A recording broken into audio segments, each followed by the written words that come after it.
एक घटिया सा 2 कौड़ी का प्रोग्राम आता है बिग बॉस। उस प्रोग्राम के अंदर किसी एजेंडे के तहत ब्राह्मण लड़कियों को दिखाया गया है और कश्मीर के मुसलमान लड़कों को एक ऐसी अवस्था में दिखाया गया है जो सार्वजनिक तौर पे आप उस प्रोग्राम में देख सकते हैं, लेकिन मैं नहीं कह सकता। किसी एजेंडे के तहत जो काम बॉलीवुड ने शुरू किया था, जिस एजेंडे के तहत गुलशन कुमार की हत्या हुई थी,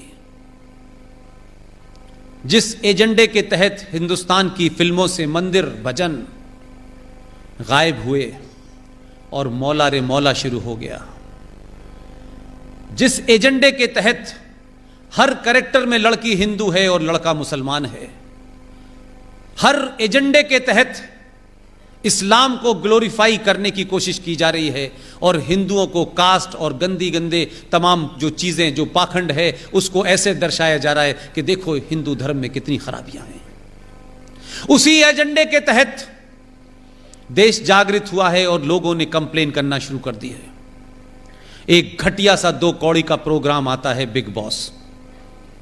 उस प्रोग्राम के अंदर किसी एजेंडे के तहत ब्राह्मण लड़कियों को दिखाया गया है और कश्मीर के मुसलमान लड़कों को एक ऐसी अवस्था में दिखाया गया है जो सार्वजनिक तौर पे आप उस प्रोग्राम में देख सकते हैं, लेकिन मैं नहीं कह सकता। एक एजेंडे के तहत यह किया जा रहा है ताकि इस देश के सनातन संस्कृति की भोली भाली लड़कियों को पहले बॉलीवुड के नाम पर खेल किया गया और अब ये बिग बॉस नाम के टाइप के प्रोग्राम जो चलते हैं बाजारू, उसके तहत किया जा रहा है। मैं ये नहीं कहता कि कोई प्रोग्राम आपकी संस्कृति को कमजोर कर देगा, लेकिन इस पे आपका रिएक्शन आना चाहिए, क्योंकि कुछ लोगों ने यह मान लिया है कि धीरे धीरे धीरे धीरे वो सब करो जिससे कुछ चीजें ग्लोरीफाइड लगें और उनको चलते रहना चाहिए। फिल्मों का एजेंडा मैंने खूब देखा है। एक साहब अथीस्ट हैं, कहते हैं मैं धर्म को नहीं मानता, लेकिन उन्होंने जितनी कहानियां लिखी हैं उस कहानियों का सबसे बड़ा कैरेक्टर है अमिताभ बच्चन। वो खुद अथीस्ट हैं, लेकिन उनकी कहानी में अमिताभ बच्चन मंदिर में जाके कहता है कि तुम खुश तो बहुत हुए होगे, आज तुम्हारी मैं देहरी पे माथा टेकने आया हूं। लेकिन वही अमिताभ बच्चन की हर स्टोरी में या तो वो 786 का बिल्ला होता है जिसे गोली लग के निकल जाती है। जितने भी कैरेक्टर हिंदुओं के नाम से हैं, उन कैरेक्टर में या तो वो हिंदू चोर दिखाया गया है, या दोगला दिखाया गया है, या वो मक्कार दिखाया गया है। और जितने भी नाम मुसलमान हैं, उन नामों के अंदर इतनी इज्जत और इतनी शालीनता दिखाई गई है कि उससे ज्यादा शालीनता कहीं मिलती नहीं है। हर कैरेक्टर के अंदर उसको एक ईमानदार मुसलमान दिखाया गया है, हर कैरेक्टर के अंदर एक खास सोच को बड़ा किया गया है। और मैं नहीं कह रहा, आप सब लोगों ने अमिताभ बच्चन की फिल्में देखी हैं। इस एजेंडे के तहत छोटी सी घटना है, संजय दत्त ने बायोपिक बनाई थी, आप सब ने देखी होगी। उसी बायोपिक के अंदर एक जुमला है जिसने सब कुछ ब्लैक एंड व्हाइट कर दिया, क्योंकि उसमें कुछ झूठ नहीं है। संजय दत्त के पिताजी सुनील दत्त ने जब नरगिस से शादी करने का प्रपोजल रखा, आप जानते हैं उस वक्त के मुंबई का माफिया डॉन हाजी मस्तान ने फोन किया सुनील दत्त को और कहा कि तुम्हें किसने कहा है कि नरगिस से शादी करो, और उसको अपने उस अड्डे पे बुलाया।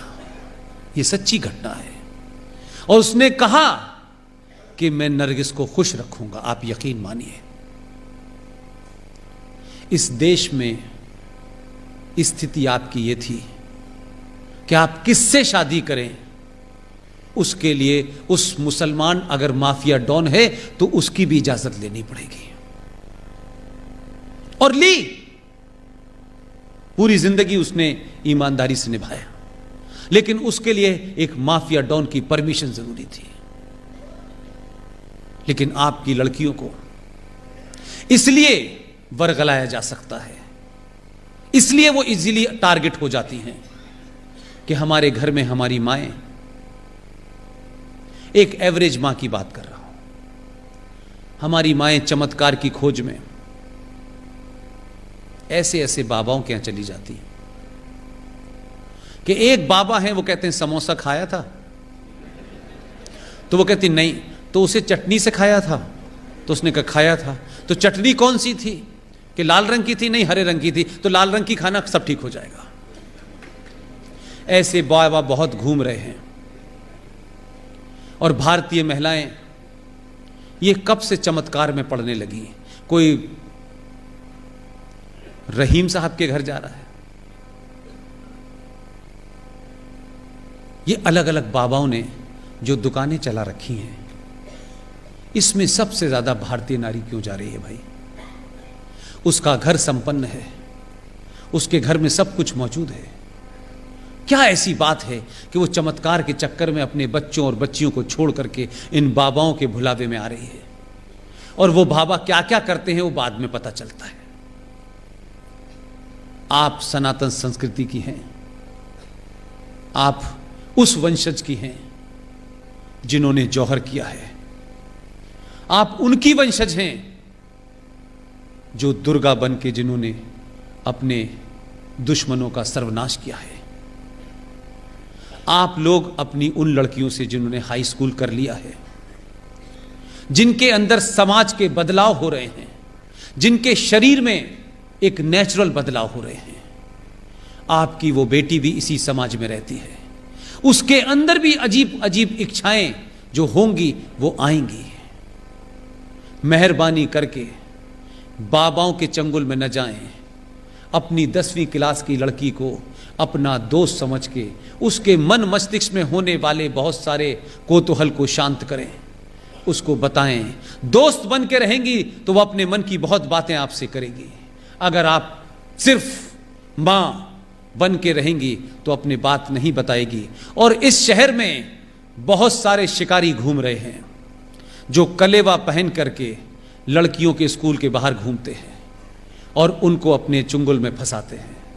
और उसके बाद क्योंकि आपके पास समय नहीं है अपनी बात सुनाने का और सुनने का, वो अपनी बात अपने मन की किसी ऐसे आदमी से कह देती है, किसी भरोसे में कह देती है कि उसको ये पता नहीं चलता है कि मैं धीरे धीरे एक ट्रैप में फंसने जा रही हूं। और जब तक उसे ध्यान आता है तब तक जिंदगी बर्बाद हो चुकी होती है। आप तमाम माएं बहनें अपने उन बच्चों के साथ बैठें, उनसे बात करें। और सोना पहनने का भारतीय नारी को बहुत शौक है। सोना पहन करके सड़क पे चलेंगी, हजारों लुटेरे भूखे नंगे घूम रहे हैं जो आपकी एक सोने की चैन छीनने के चक्कर में आपकी जान जा सकती है।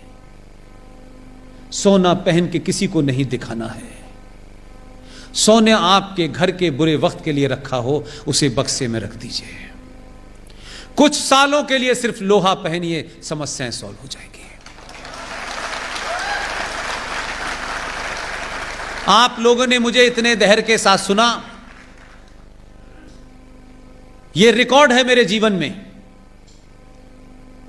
लेकिन यह रिकॉर्ड उनको मत बताइएगा। पता करा लेंगे कौन आया था भाई, तो थोड़ी तकलीफ हो सकती है मुझे। वो कह रहे थे मैं ही अकेला है, दूसरा पैदा कैसे हो गया है, जो रात में भी जगा लेता है लोगों को। लिहाजा राजकोट के लोगों में आपका धन्यवाद करता हूं, दिल से धन्यवाद करता हूं। मुझे सिर्फ यह पता था कि आप राष्ट्रवादी हैं, लेकिन आप इतने बड़े राष्ट्रवादी होंगे ये मुझे नहीं पता था।